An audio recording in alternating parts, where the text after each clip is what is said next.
So hello and welcome to VistaTalks, interesting discussions with interesting people from all around the world. I'm your host for today, Simon Hodgkins, and I'm delighted to be joined by Andrew Macadam. Andrew is the Global Field Director at Microsoft, and he's also held the position of Managing Director for Microsoft startups in Western Europe, which covered, if I'm not wrong, 17 countries.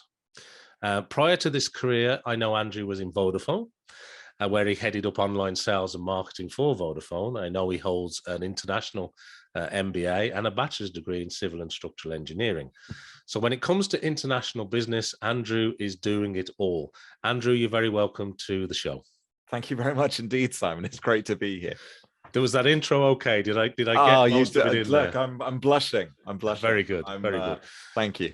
Well, look, let's move on. I've got a number of areas I really want to ask you about. And let's start, obviously, with what I just mentioned, which is your role at Microsoft today. Could you give us an overview into the role? Because I know you're talking to various teams across the Americas, EMEA, APAC. I'm sure, like everybody, you're in this virtual environment and we're all talking to people in different time zones. Could you explain your role just to our audience and our listeners, what you do at Microsoft, and maybe have a little discussion around what it's like working internationally across all these time zones for you right now? Yeah, absolutely. So I'm the, as you say, Global Field Director for Microsoft for Startups. Very important to include that a little bit at the end there.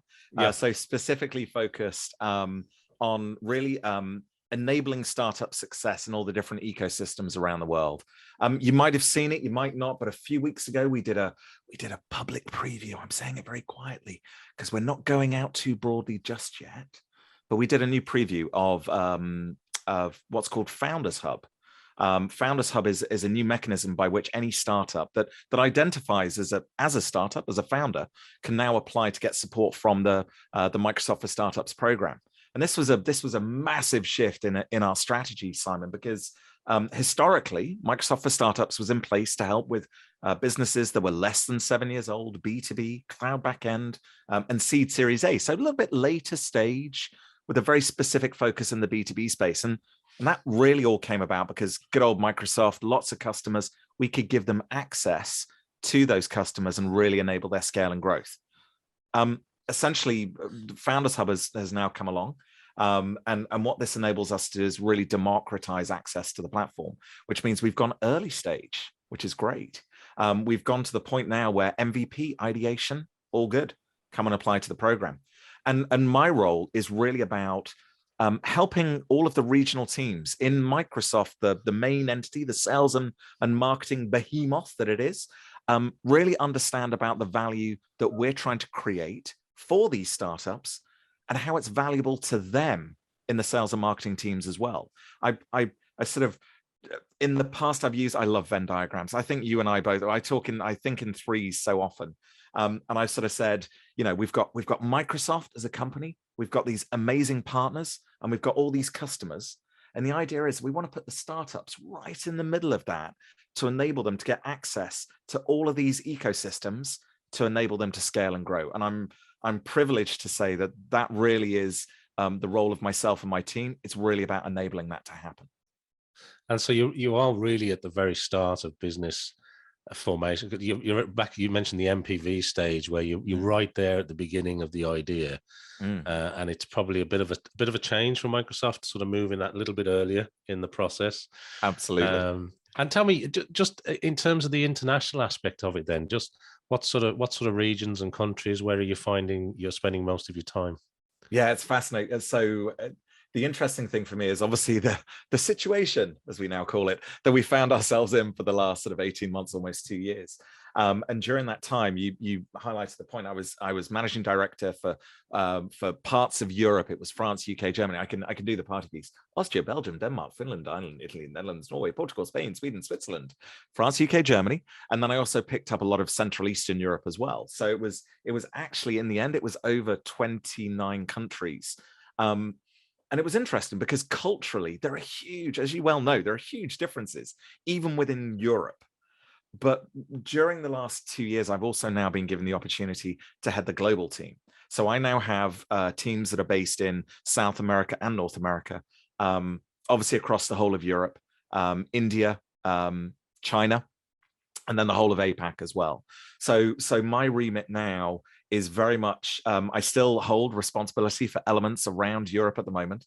You'll notice I didn't say Africa. You might have noticed. I didn't say Africa. It's one of the ones that I've spent the last 3 months working with the African Transformation Office. It's a very specific team within Microsoft that's really looking at how we activate and engage and catalyze the ecosystem, be they startups, students, entrepreneurs, and developers in that ecosystem. So I'm really working with them at the moment over the last number of months around how we augment and catalyze what's going on there. Where I'm finding I'm spending a huge amount of time at the moment, I guess, it's this wonderful balance between where do we see real, I guess, inequity? Where do we see a real imbalance of opportunity that we believe we can have an impact in? And then it's balanced that with where are we also seeing great acceleration, and therefore we should bring additional support to really help that evolve. And it's interesting. That's the tension, I guess, that I'm dealing with at the moment, which is prioritizing time against where needs that imbalance being corrected versus where we're seeing huge growth. And it's really exciting being involved in this space, because some of the areas that when we look at this sort of the last 18, 24 months, the opportunities that have been created, one of the things I'm really finding is a lot of startups are now starting to get visibility in situations they would never have had the opportunity to do when we dealt in our face-to-face world.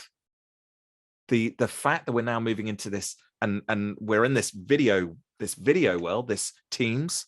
I notice we're on Zoom, by the way, but we also have Teams. When we're in this Teams world, we're also finding it's really enabling these smaller, more agile companies to suddenly get access to these big companies who are now much more receptive to these conversations.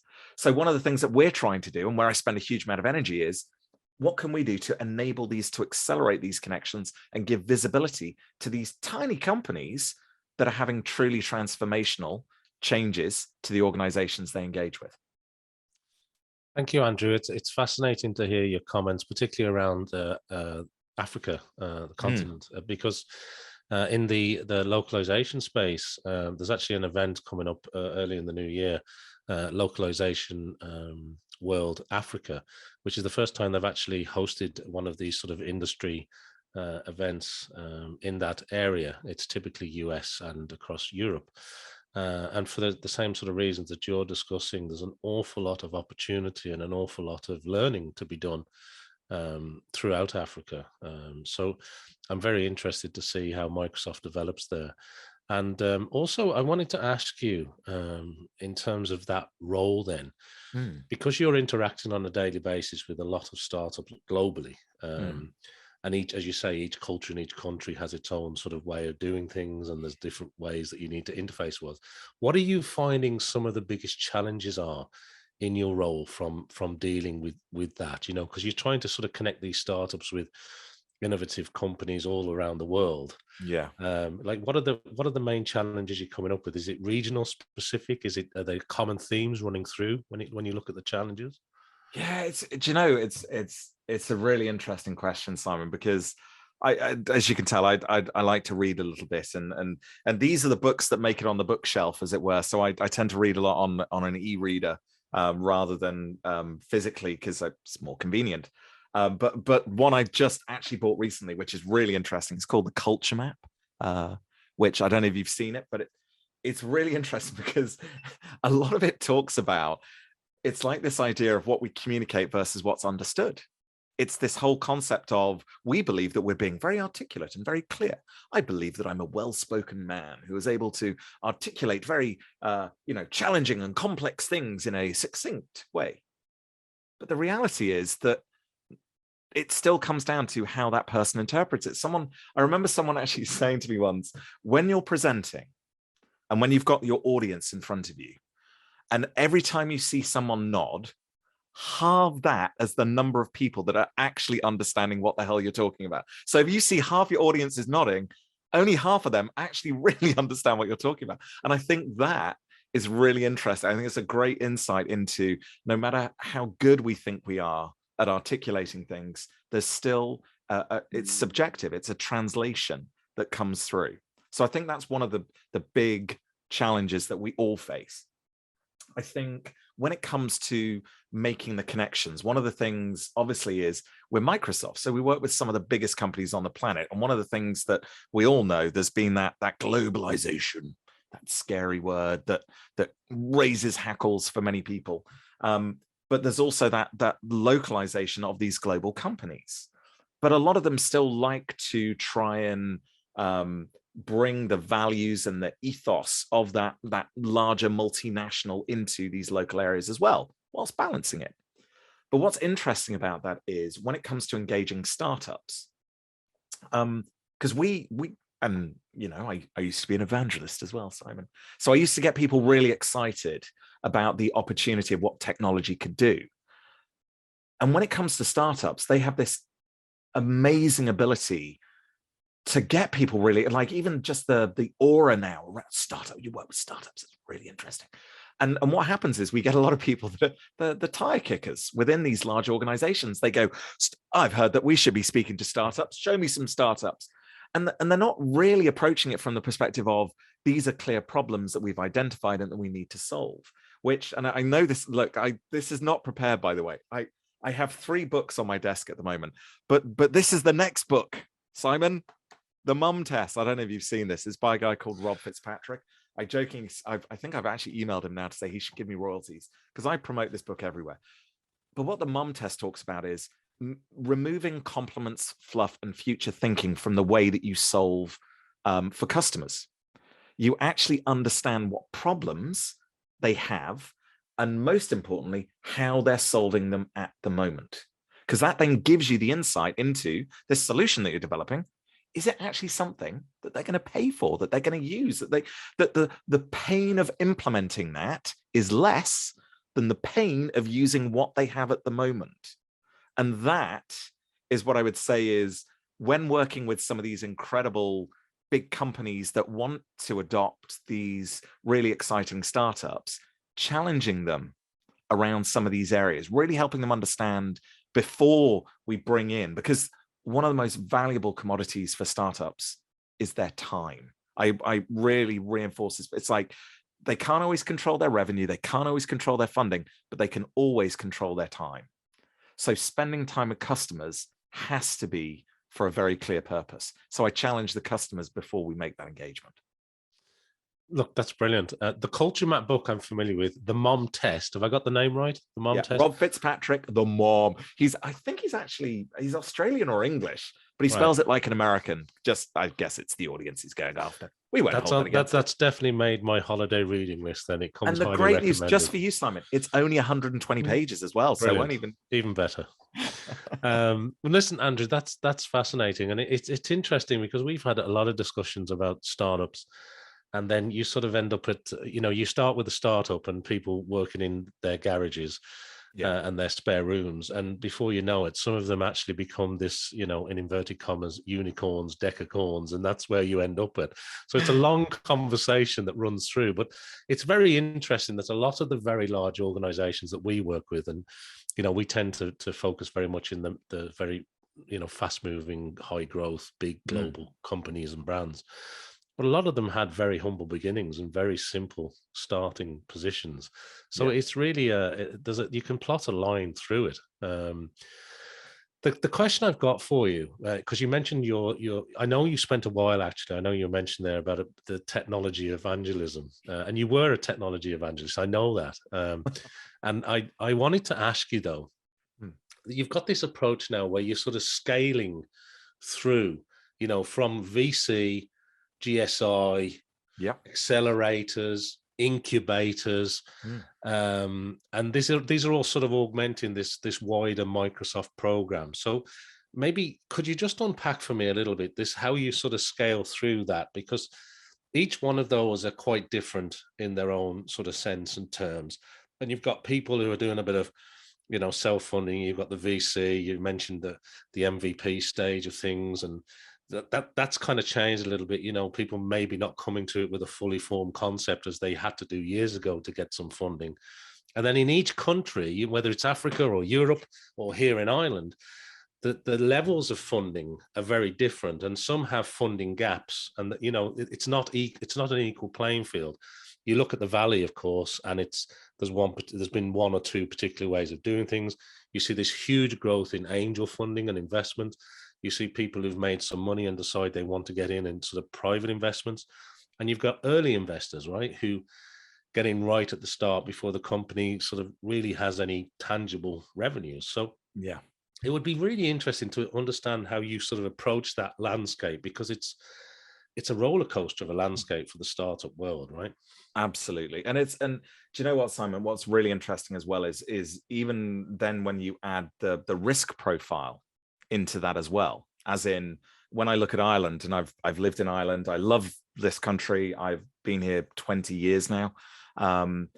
What's really fascinating is in so many ways, it's one of the most innovative cultures I've ever been in. As in, I always jokingly say, it's like, give us an inch and we'll find the opportunity, we'll make something out of it. And yet, bizarrely, there's a real paradox there, because when it comes to investment, unless you're achieving 7, 10, 15x over a 3, 5, 7-year time period, whew, good luck getting anything over a couple of million investment. Whereas other environments, ecosystems, where, to your point, the different stages, you can have seed investment that's 1, 2 million, as much as we might be looking at a Series A round. It's crazy. And I think sometimes it's this disparity that is definitely it's one of the reasons, obviously, why I have different teams based in different countries all around the world, because having that local knowledge is critical to really enabling the success of them. But jumping back, and sorry, I had to type a couple of notes because there were quite a few things to go over there. But one of the key things I would say, it's like one of Microsoft's best and worst kept secrets.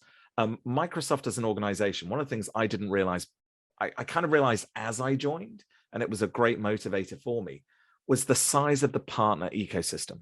A lot of people, unlike much of our competition, Microsoft it's not about us. It's actually about the way that the partners deliver everything that maybe we've created, but they're the ones really that bring to life.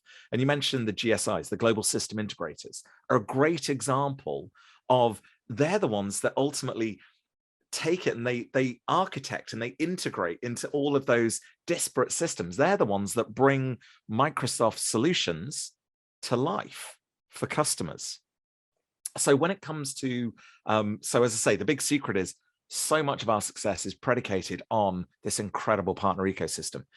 The other big difference in Microsoft since Satya Nadella really took the reins and moved us from those dark Bulmer days, I should be careful, I know, but such a different cultural time.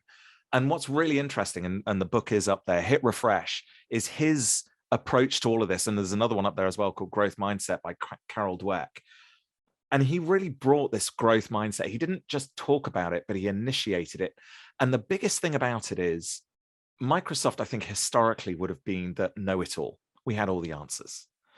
And Satya and the intent that we've shifted to is about learn it all. It's curiosity. It's about recognizing. I refer to myself as consciously incompetent. I am aware of so much that I do not know.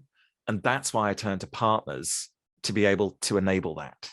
And that's really what I'm looking at in the startup ecosystem. I look at them and I always say, you're developing these concepts, these ideas, these solutions that Microsoft will never develop. It is never in competition with what we're doing. Even when they develop, I met a company at Web Summit a couple of weeks ago, and they were called, I think they were called ROWS, ROWS. And he was like, "Oh yes, we've developed the competitor to Excel." And I was like, "Well, you haven't." But I love the fact that is how you're, because that's a value proposition that people can relate to. And he hasn't, because it's a totally different solution that they've developed. And I want him to come onto the program because their solution is going to be perfect for a bunch of customers. And ultimately, what we're trying to do is we've created this amazing platform to enable their success built on, there's got to be a win-win. We're a commercial organization. I'm not saying anything that people aren't aware of. So there has to be a win. And if we can enable these incredible companies to build on the best cloud infrastructure on the planet to provide secure, trusted solutions to our customers, everyone wins. And that's why I know just how lucky I am and privileged I am to be in the role that I am. No, thank you, Andrew. Yeah, I mean, the work that Microsoft has done, particularly in the last number of years, under the stewardship and the guidance of Satya Nadella, as you mentioned, the move to cloud, the move to subscription, it's been a huge change in the way Microsoft operates. The operating system itself has come on in leaps and bounds, and it's interesting how.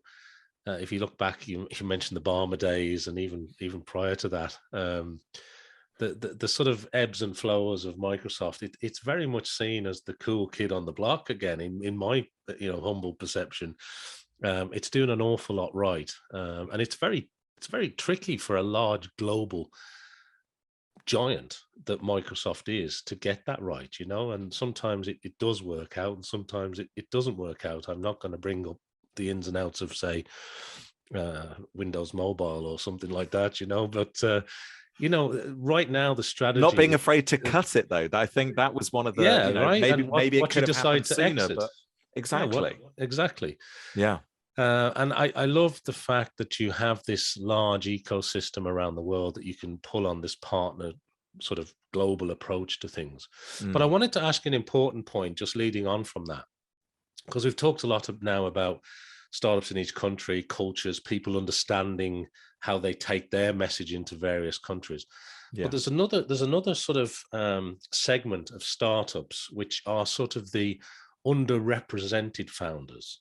Yeah. And I do know from doing a little bit of research and looking into what Microsoft's doing here that there is a plan for this, but I'd be interested to see what your view is as sort of the person overseeing a lot of this, in how you ensure that inclusion, and what are you doing to sort of help that underrepresented founder? Could you maybe just talk about that for me for a moment? Because I think it's a really important element. It's honestly, Simon, it's what's been really interesting, as I said, with the change over to Founders Hub in the last 3 years, and before we were focused as a field team. We were out there developing the viability of engaging with startups. With Founders Hub coming on board, what it's actually now enabling me and my team to do is change our focus. And what we're saying is Founders Hub is all about equality. Okay, what that means is anyone. It's democratized access to the platform, which is great. Our team now, though, is actually really starting to focus on equity. And what that means is, and I can give you a couple of numbers that I'm working with the Black Innovation Alliance in the US at the moment. They're based out of Atlanta, Georgia. I'm Dr. Kelly, who I met a while ago, is incredible. In the space of 15 months, she set up the Black Innovation Alliance, where through, I think it's around 50 partners, she has now got 300,000 Black entrepreneurs in her community in 15 months. And her background is actually all around social engineering. Her doctorate is in social engineering, really understanding the social implications of the inequity that we're seeing in various ecosystems. And when I first met her, she was saying, Andrew, do you realize that the delta between white privilege and Black privilege in the US at the moment is 270 years. Before, there is parity. She then said, last week, when we caught up again, Andrew, that number is now over 285 years. It's going the wrong way. And what's been really interesting with Founders Hub coming on board, it's enabled our team to start to go, okay, we've helped Microsoft now understand the opportunity of startups. What else do we need to help Microsoft? What else do we need to validate? What thesis do we need to prove? And what we're now focusing on is, how can we enable underrepresented communities to get access to enable their success that without us would not be possible? And it's such a lofty goal. It's a huge ambition. And to be honest, Simon, I don't have all the answers at the moment at all. But what we are doing is we're starting out with some pilots. We're starting out with an opportunity of, number one, actually just engaging with the communities, really understanding why and where the challenges have come from. I met Silicon Valley Bank this week, actually. And we had a great discussion around there's a team that's specifically, again, focused on underrepresented communities. And again, I know I'm quoting a lot of US. It's relevant, though, I think, across the world. But they quoted a 25-year-old white male in the US has average savings of $25,000. The 25-year-old female, $1,500. The black male, 25 years old, $500. The black female, $100. Think about that when it comes to how a black female in America can set a company up. They need 250 of their friends to invest all of their savings. I'm exaggerating for effect, but you get it. $100 versus $25,000. The opportunity, the network they're connected to. And it then brings on the next challenge, which is the difference between access to intelligence, to data, and how it's then used, like intelligence and wisdom idea.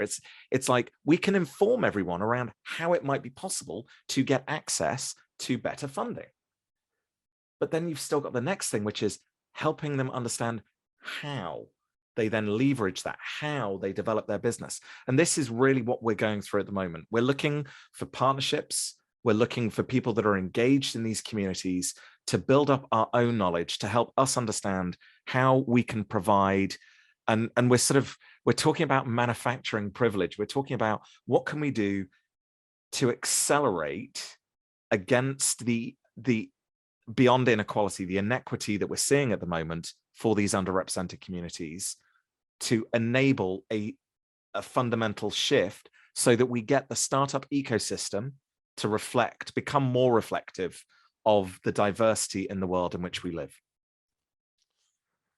Yeah, manufactured privilege, that's an interesting term. And it is interesting because one of the things that's also sort of leveled at the high growth tech startup community is there's not much diversity, which in effect means you're developing products and services for one type of, well, maybe a few types of people.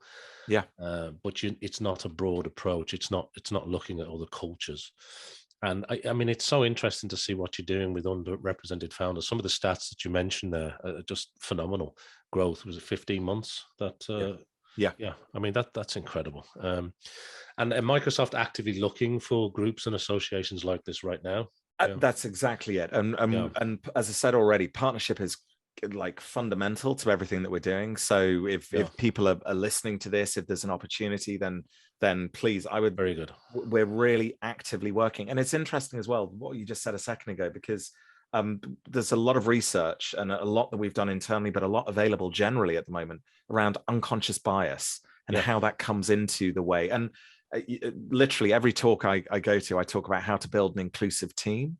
There's behaviors of inclusion, but there's also intentional approaches with regards to how people construct and create teams. And it's the last book I've got on my desk, but it's by this amazing lady called Perrine Fark.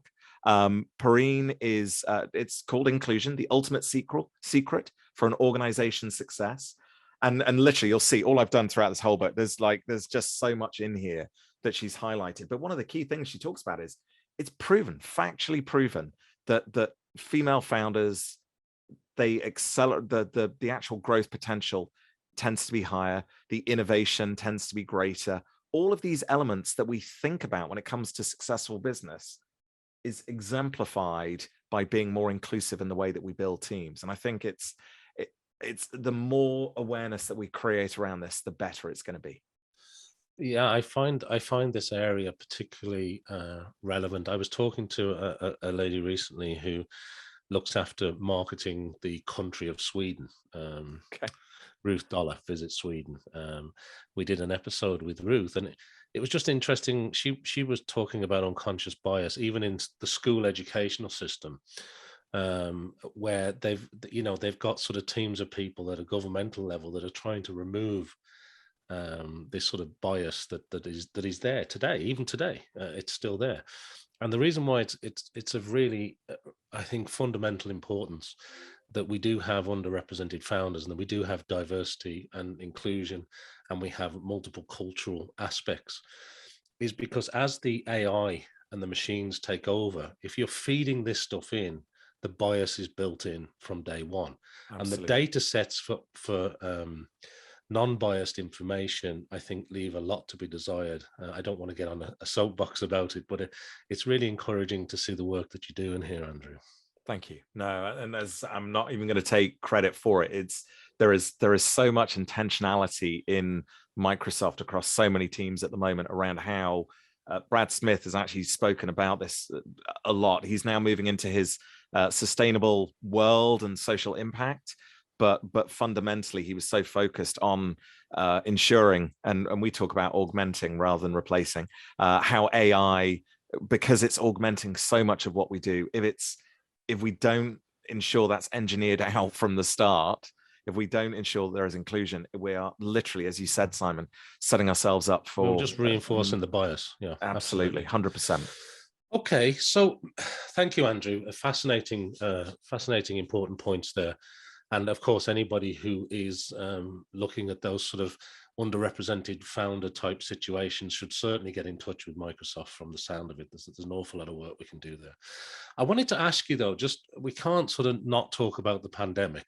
And I wanted to mention it because I know you've done an awful lot of traveling throughout your career. Yes. Probably a little bit less in recent times. But have there been any sort of standout moments because of the pandemic? What impact have you seen on the ecosystem that you're focused on? Because, and the reason I'm asking, Andrew, just to give you the context to it, is a lot of the businesses that we deal with have been very fortunate. It's actually been an accelerant. I mean, take aside the sort of horrific stats and the fact that people are dying. Let's cut to the chase. It's an horrific situation and nobody wants to be in a lockdown situation and et cetera, but we're still challenged with it across Europe and across the world. But I'm really interested in your view on it, because some companies that we deal with, their business has actually benefited from the pandemic. It's been a huge accelerant. A lot of startups and medium-sized organizations have benefited from it, whereas other sectors, particularly if you think about international travel, for example, or hospitality or even retail, a lot of that's been shuttered or significantly slowed down. So different sectors have experienced different impacts, and some are still really challenging today. What's your viewpoint on this eco sort of network, this system that you have, this global partnership program? Anything that stands out? Yeah, it's so funny because even in your question, you hit across so many of the salient points with regards to growth and some obviously challenges in other. It's funny because I'm asked so often, it's like, what are your favorite stuff? What are the most, and I refuse to answer, because if I pick one, it's like, what am I saying about the other 6,000 that are in program at the moment? So, but what let me sort of talk about maybe some of the overarching things very briefly. Number one, what I would say, I think I mentioned it earlier, but it's access.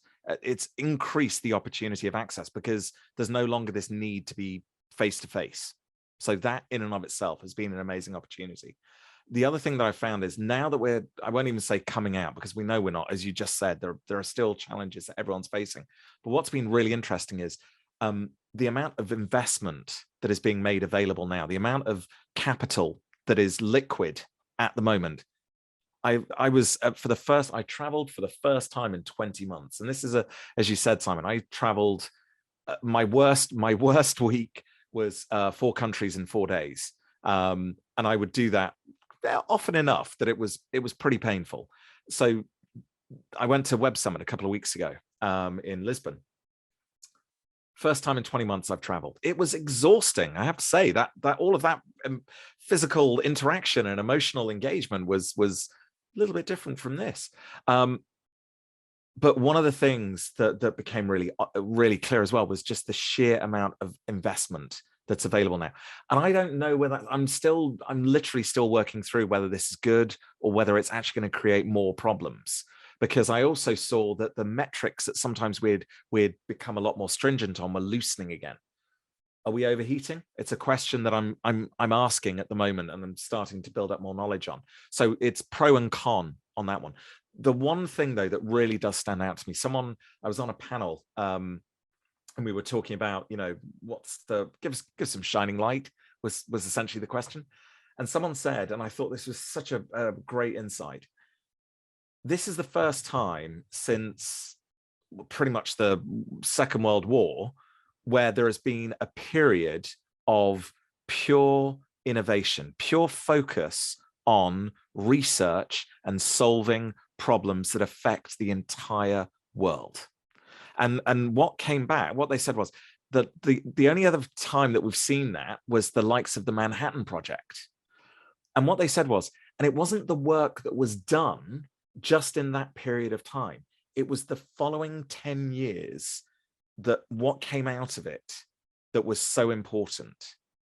And I thought, do you know what? That's such an interesting point, because Simon, I honestly believe we've fundamentally shifted the way that we now work. Will that maintain? Elements of, I'm sure will. We've fundamentally shifted in the expectation of the way that we engage and the way that we uncover and the way that we make decisions. Will that change? Will that continue to change? Probably will. The impact of all of these, just maybe it's tiny things. Maybe I don't drive up the road. Maybe I cycle. Maybe I don't, all of these things. And I don't think we've really truly seen the impact yet because we're not through it as well. But I don't think we've truly seen the final impact of everything we're talking about at the moment. I don't believe we will for years to come. I'm an optimist from a positive perspective, because I think there's still so much more to actually run through and for us to see the benefit of what's been going on over the last 18 months. I really like that, Andrew. I love the 10-year timeline horizon, actually. When you think about it in that context, it's not just what have been the benefits in the last year, 2 years. It's actually, well, what happens after this in a 10-year time frame? I think that really makes you think about what's to come, doesn't it? There's one expression I love as well, Simon. It's we overestimate what we can achieve in a year and we underestimate what we can achieve in a decade. And I think as soon as you have that realization, it's like, oh my, yes, that's so true. Because sometimes we just think on such tiny time horizons.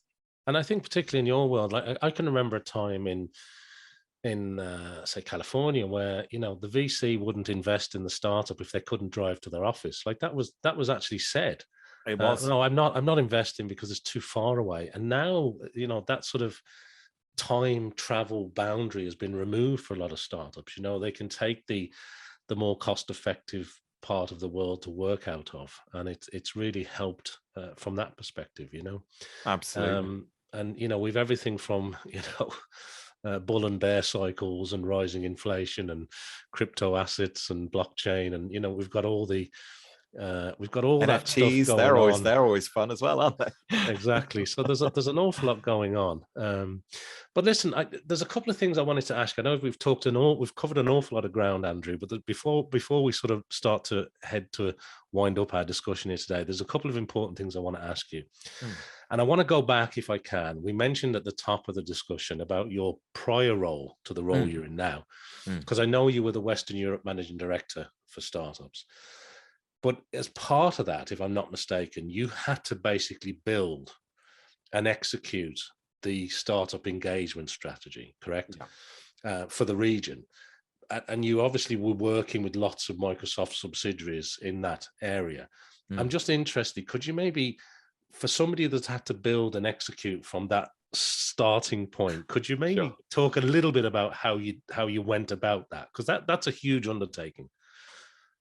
It was, and I think I recognize one of my challenges, which is I want to solve for everything, and I realized, exactly to your point, that was not an option when I came into that role. I did not have I didn't have a team. It was never about building a team. It was about activating, catalyzing the resources that were already available. I mean, Microsoft, 360,000, I think we are, employees worldwide now. Like, it's an insane number. We've got 2,500 in Ireland alone. And then when you look around Europe, there are all these pockets of amazing people. And what I realized fairly quickly was, number one, there was a huge appetite. So that always helps. When there's energy for it, you're like, yay, that's great. But then what I realized was, and that was through lived experience as well, it's great to have energy, but if you're not aligned, then it's very difficult for that energy to be maintained. So really what I took was the approach of top down, bottom up. I ensured that the first people I spoke, because I'd already made sure in the background that there was a cohort, there were groups of people that recognized and were energized by the opportunity of engaging with startups internally within each of the countries. But the first thing I really did was then went in at the GM, CEO level of each of the subsidiaries. And I actually did, first of all, I did a broad call. I got all of the CEOs on a call and said, this is who we are, this is what we do. The old Venn diagram, this is how we're doing it, da, da, da, da, da. You know, it's the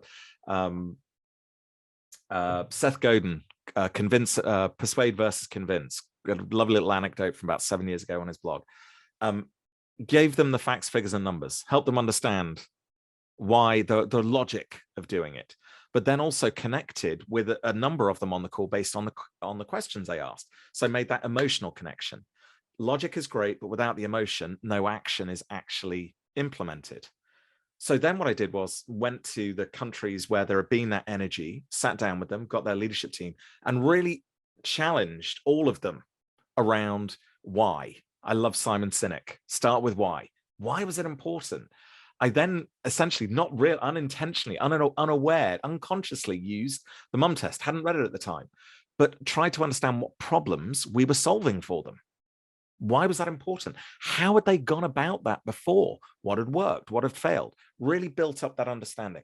Then it was about understanding the energy that was going to come and enable the execution. So it was me enabling a pincer movement within the country itself. And literally, it was also then about not trying to boil the ocean, not trying to go to all 27 countries and try and do them simultaneously. But actually, and France, for example, had already got a great initiative underway. What could I do to bolster that and then amplify? And one of the things I've talked a lot about recently is replicate and scale. Replication is all about doing similar things in different locations. And then the scale comes from making them bigger. But coming up with a playbook approach that had enough flexibility that against those cultural differences that we talked about, there was flex enough in there against that, but enough of a framework against it that it was tangible and executable for teams across different regions. And ultimately, as Drucker says, 85% of decisions are made on risk. Scaring them a little bit helped as well, helping them understand the growth in this space that they were missing out on by not engaging this audience. That was definitely one of the seal of the deals, as it were, when it came to certain countries, helping them understand about the opportunity. You've done a great job summarizing that, but it sounds extremely complicated and time consuming. If I'm honest. Honestly, Simon, there is, you know this. Yeah. You've worked in different countries. You understand the challenges.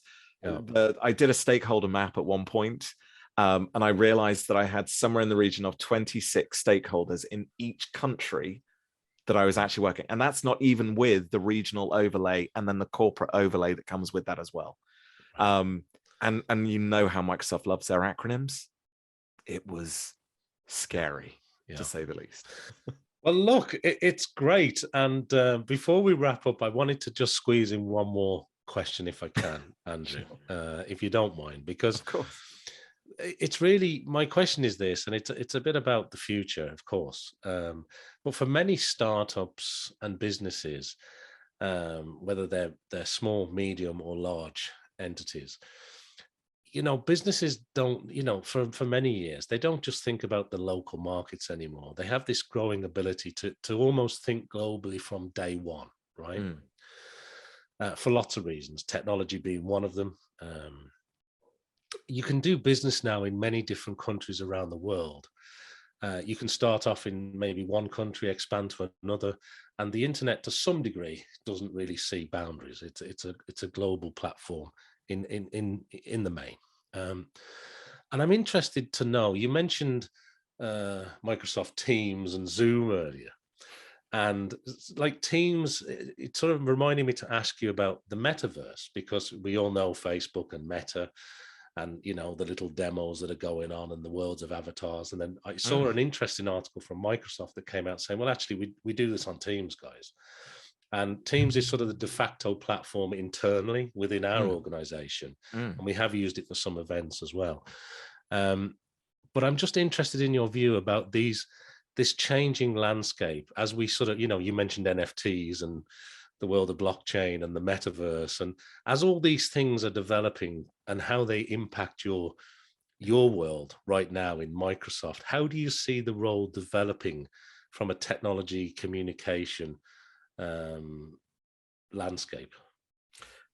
My role specifically, or just the role generally? Well, I think from your perspective, you've got a particular vantage point, haven't you? Because you're seeing across all these different countries. Yes. And I'd be very interested to see, your general view, of course, but also your own personal view of how this impacts the sector that you're working in right now, because there's an awful lot of technology changes. Apple are coming out with these very fast chips, for example. Microsoft Teams is developing. We've got Meta coming down the road. We've got this whole other way of communicating for startups. The landscape continues to. It used to be Moore's law we used to talk about a lot, right? And the chip technology advancements. But now the amount of technology, we had social audio in the last 12 months driven on by the pandemic with, now you've got Twitter Spaces and Clubhouse and Green Room and all that sort of stuff going on. I'm just wondering about your view when companies no longer have to just think about the local market, they can go global from day one. How you see the technology and this ability to be a startup sort of coming together, and what it looks like when you look at it through the Microsoft lens for the next 5-10 years. That's really what I'm looking for there, Andrew. One of the things that's already starting to come through, technology, as we know, is merely an enabler.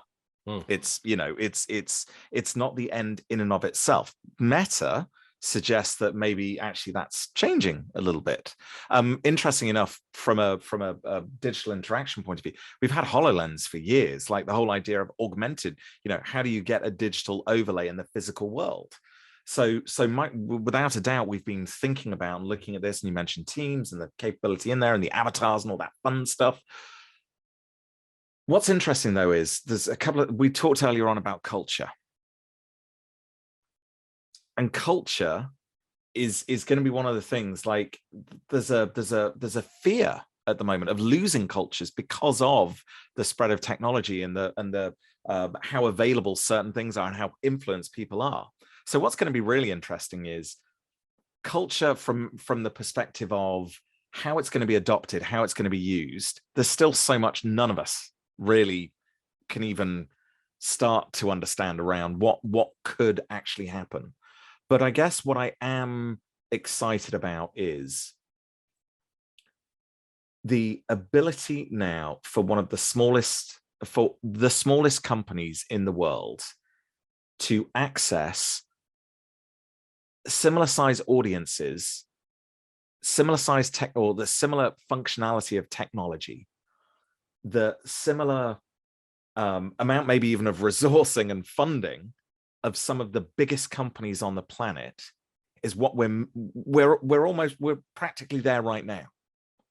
And that means that it's no longer about where we came from, this fast following or the ability to replicate of what someone else has already done. It's going to come down to the ability to innovate, to really think about the opportunity. So what I see is this amazing opportunity not to be limited by the shackles of the environment that you find yourself in, but the opportunity of being able to leverage everything that's available in the world.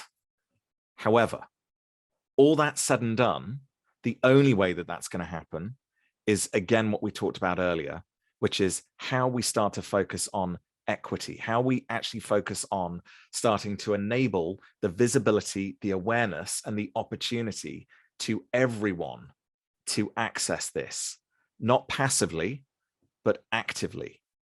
So when we think about this amazing potential, I think what we also need to do is reflect and recognize our opportunity, but also our responsibility to make more people in these underrepresented communities aware of how they can also access this incredible space and opportunity that we see in front of us moving forward. Yeah, I think in that context, when you think about the ability for startups, and you're almost leveling the playing field a little bit by having this ecosystem. And it just reminded me of like, if you think about, say, the S&P 500, for example, the big, some of the largest companies in the world, and how that's changed over time.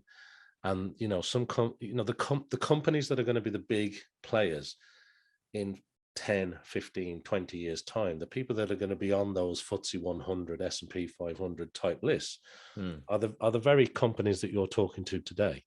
Some of them are going to break through and become those very large global entities. Yeah. And it seems to be happening faster and faster. But again, it will only happen for, as we were talking about earlier, if you think about those underrepresented founders, it's not a level playing field to start with. So it's going to be very, very important that we bring through the startup community in all aspects. Absolutely. It's no easy task, I'm sure, and there's a lot of work to be done, and I'm sure there's many conversations and many years effort to go. But it's really encouraging to hear that and to see and to hear your viewpoint, Andrew. Thanks, on the landscape. So before I do wrap up, because we've talked about an awful lot there. We have. Is there anything that I haven't mentioned, or is there anything else you'd like to add before we do wrap up? Is there anything that you'd just like to maybe bring our attention to? Look, I think I hope that there's been interest in this conversation to your audience with regards to the opportunity that I guess we all have when it comes to both enabling startups, enabling innovation, feeling as though we all have an opportunity to actually genuinely move the conversation forward when it comes to acknowledging underrepresented communities and enabling their opportunity as well. I think the point really that I always come back to, especially when it comes to these kind of conversations, is partnership. Really think about, like, this is where that learn it all culture that I'm so energized by within Microsoft really comes to play. If you see a problem that you're trying to solve within the business, if you see an opportunity that you're unsure around how to actually move forward on, think about partners. Think about who you can speak to that can actually help you solve that. And I think the less afraid we are to acknowledge where we're consciously incompetent, I think the more opportunity we will all have to innovate and genuinely make a difference. And that is a great place to leave this conversation. Thank you so much, Andrew. Thanks, Simon.